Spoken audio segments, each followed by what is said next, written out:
Telugu BSNL సాధించిన 3 విజయాలను ప్రత్యేకంగా ప్రస్తావించాలి.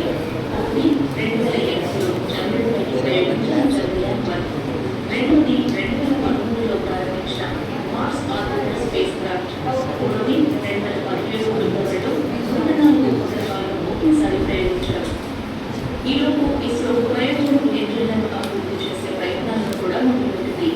క్రయోజనిక్ ఇంజిన్లు చాలా క్లిష్టమైనవి. వీటిలో హైడ్రోజన్, ఆక్సిజన్లను ఇంధనంగా ఉపయోగిస్తారు. అత్యంత శీతల పరిస్థితుల్లో ఇవి ద్రవంగా మారతాయి. కాబట్టి ఫ్యూయల్ ట్యాంక్ను అలాంటి శీతల ఉష్ణోగ్రతలను తట్టుకోగలిగిన పదార్థంతో తయారు చేయాలి. అదే సమయంలో ఇంజిన్ ఉష్ణోగ్రత 2000 డిగ్రీలు దాటుతుంది. ఆ సమయంలో అభివృద్ధి చెందిన దేశాలేవి ఆ సాంకేతికతను అందించకపోయినా సోవియట్ యూనియన్ ఇస్రోకు సాయం చేయడానికి ముందుకొచ్చింది. పెద్ద మొత్తానికి కూడిన ఒప్పందంలో సోవియట్ 3 క్రయోజనిక్ ఇంజిన్లు సాంకేతికతను భారత్కు అందిస్తుందని పేర్కొంది. కానీ ఆ తర్వాత కొన్నేళ్లకే సోవియట్ యూనియన్ ఒప్పుకోవడంతో రష్యా ఆ సాంకేతికతను అందించడానికి ఇష్టపడలేదు. తరువాత భారత్ ఇచ్చిన మొత్తానికి 6 క్రయోజనిక్ ఇంజిన్లు మాత్రమే అందించగలరని చెప్పింది. అయితే సాంకేతికతను అందించడానికి నిరాకరించింది. ఆ తర్వాత భారతే సొంతంగా క్రయోజనిక్ ఇంజిన్లు తయారు చేయాలని నిర్ణయించుకుంది. 2010 ఏప్రిల్ 15న ప్రారంభించిన మొదటి క్రయోజనిక్ ఇంజిన్ విఫలమైంది. అనంతరం 2014, 2015 నుంచి వరుసగా GSLV రాకెట్ ప్రయోగాలు విజయవంతమయ్యాయి. భారతదేశం ప్రస్తుతం 4 టన్నుల బరువును అంతరిక్షంలోకి మోసుకెళ్లగలదు. 1990 నాటికి భారతదేశం చంద్రుడిపై ఉపగ్రహాలు పంపించడం గురించి చెబుతూ వచ్చింది. తరువాత ఇస్రో దీనికి సంబంధించిన వివరణాత్మక ప్రణాళికను కేంద్ర ప్రభుత్వానికి కూడా సమర్పించింది. కేంద్రం అనుమతితో చంద్రయాన్-1 ప్రాజెక్టు అవుతుంది. మాయిల్స్వామి అనంతరై ఈ ప్రాజెక్ట్ డైరెక్టర్గా నియమితులయ్యారు. చంద్రయాన్-1 2008 అక్టోబర్ 28న ప్రయోగించారు. అది చంద్రుడి అక్కడి నుంచి సమాచారాన్ని ప్రసారం చేయడం ప్రారంభించింది. కానీ చంద్రయాన్-1 2 పనిచేసేలా ఇస్రో రూపొందించింది. 2009 ఆగస్టు 29న అంటే 312 రోజుల తర్వాత చంద్రయాన్-1 ఆర్బిటర్ నుంచి సంకేతాలు నిలిచిపోయాయి.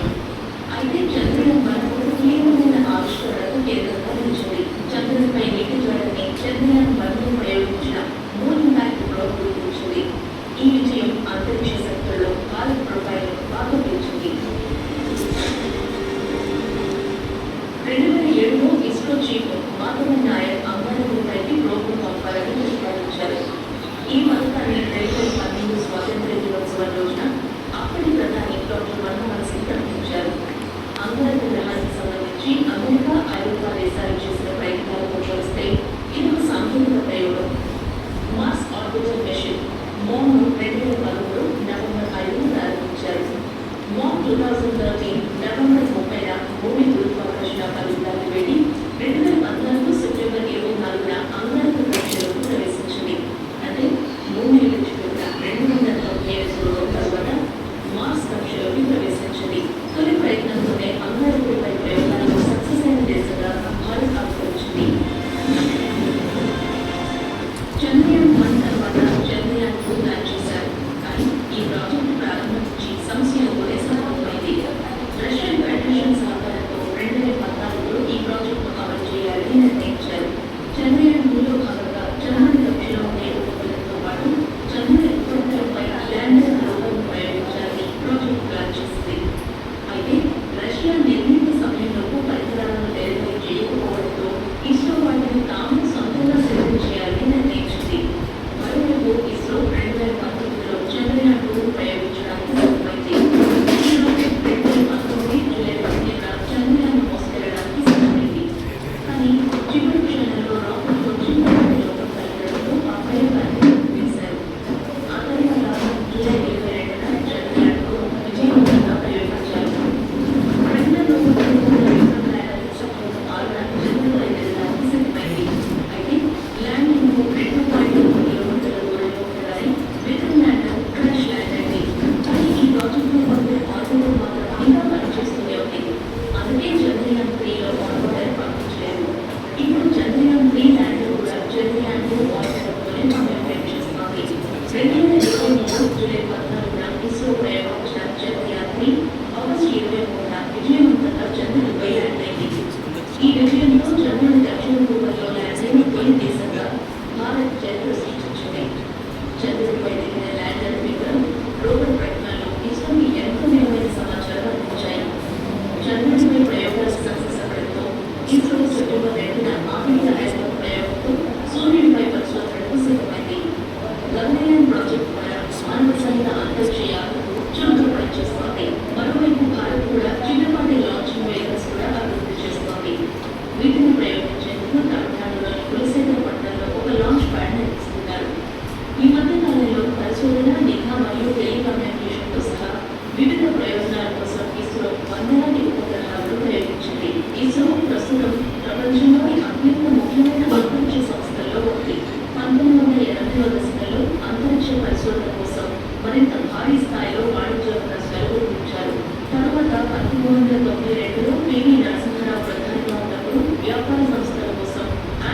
ఆకర్షణ